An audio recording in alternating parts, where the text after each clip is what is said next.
Kalian tahu gak, ada orang berani menipu raja. Bahkan berkali-kali dan rajanya tidak merasa ditipu pula.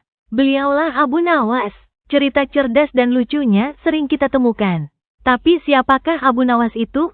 Apakah benar beliau pernah menipu raja? Abu Ali Al-Hasan bin Hani Al-Hakami, yang lebih dikenal sebagai Abu Nawas, adalah salah satu penyair besar dalam sejarah sastra Arab. Ia lahir sekitar tahun 756 Masehi di Ahvaz, Persia, sekarang Iran, dan meninggal sekitar tahun 814 Masehi di Baghdad, yang saat itu menjadi pusat kekhalifahan Abbasiyah. Abu Nawas lahir dari ayah yang berasal dari suku Arab Bani Hakami dan ibu yang berasal dari Persia.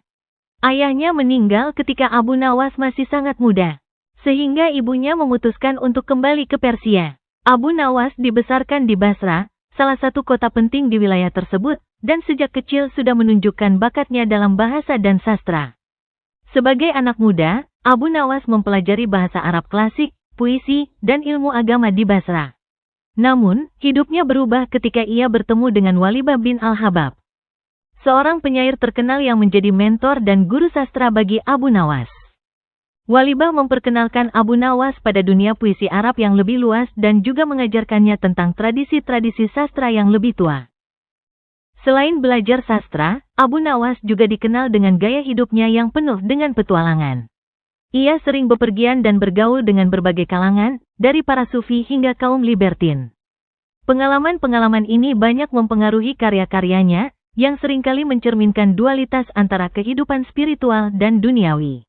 Pada usia yang lebih dewasa, Abu Nawas pindah ke Baghdad, pusat kekuasaan dan kebudayaan dunia Islam pada saat itu. Di sana, ia menjadi bagian dari lingkaran intelektual dan artistik di bawah patronase Khalifah Harun al-Rashid. Kehadirannya di istana membawa banyak keuntungan, termasuk dukungan finansial dan kesempatan untuk bergaul dengan para penyair dan cendekiawan terkemuka lainnya. Di Baghdad, Abu Nawas menulis banyak puisi yang mencerminkan kehidupan masyarakat kota besar pada masa itu. Karya-karyanya mencakup berbagai tema, mulai dari cinta, anggur, dan kehidupan kota, hingga puisi yang mengandung kritik sosial dan satire. Meskipun banyak dari puisinya yang bersifat humoris dan kadang-kadang bahkan vulgar, Abu Nawas juga menulis karya-karya yang mendalam dan reflektif, terutama pada masa-masa akhir hidupnya. Abu Nawas terkenal karena karyanya yang unik dan sering kontroversial. Ia dikenal sebagai pionir dalam genre puisi hamriyat, yaitu puisi yang memuji dan merayakan anggur serta kesenangan hidup. Meskipun puisi-puisi ini sering dianggap tidak ortodoks, mereka sangat populer pada masanya dan masih dibaca hingga kini.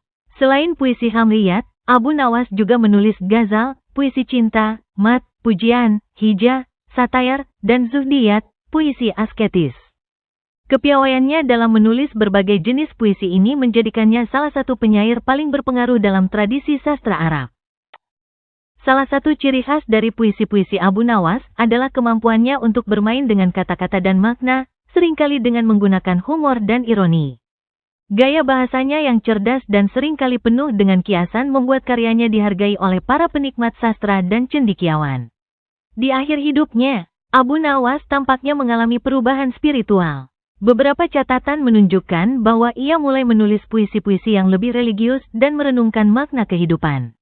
Namun, detail tentang akhir hidupnya agak kabur, dan ada berbagai versi tentang bagaimana ia menghabiskan tahun-tahun terakhirnya. Abu Nawas meninggal sekitar tahun 814 di Baghdad.